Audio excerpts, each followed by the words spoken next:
मान्यवर,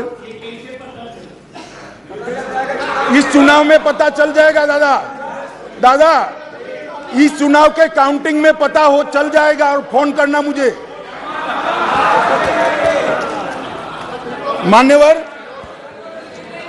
मान्यवर, देश की सुरक्षा यूपीए की सरकार थी। 2004 से 2014 तक चली। आए दिन आतंकवादी घुस जाते थे, आलिया मालिया जमालिया घुसते थे और जवानों के सर काट कर ले जाते थे। और इस सदन के अंदर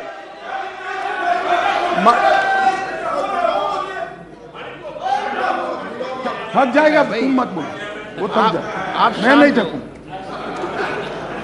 मान्यवर, सरहद के उस पार से आतंकवादी घुस जाते थे और जवानों के सर काट कर ले जाते थे। कोई जवाब नहीं देता था। 2 बार पाकिस्तान ने हिमाकत की, एक बार सर्जिकल स्ट्राइक और एयर स्ट्राइक, दूसरी बार एयर स्ट्राइक कर पाकिस्तान के घर में घुसकर आतंकवादियों का खात्मा करने का काम नरेंद्र मोदी। श्रीमान राजनाथ जी यहां बैठे। सीडीएस का मसला, यह भी आपका सोच था, इंप्लीमेंट हमने किया। सीडीएस का मसला कब का लटक रहा था, भटका रहा था। मोदी जी ने सीडीएस का फैसला किया, राजनाथ जी ने सभी को विश्वास में लेकर उसको पार उतारा।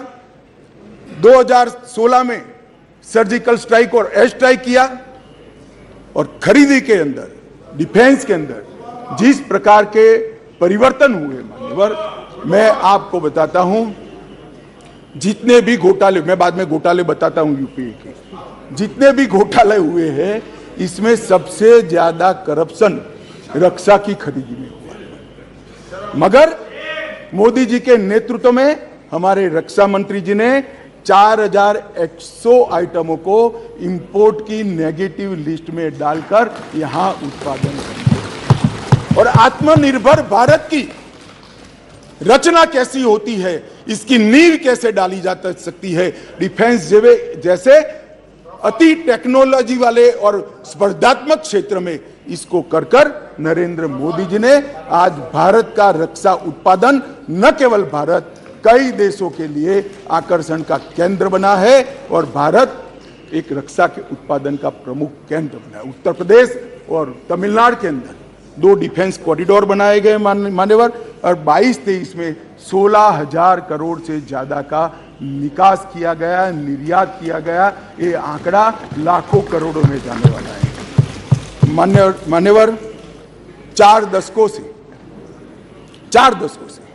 श्रीमती इंदिरा गांधी जी प्रधानमंत्री थी, तब से देश का सेना का जवान, चाहे सर्विंग हो चाहे रिटायर्ड हो, वो 1 पेंशन 1 रैंक 1 पेंशन की मांग करता है। सब भागते थे।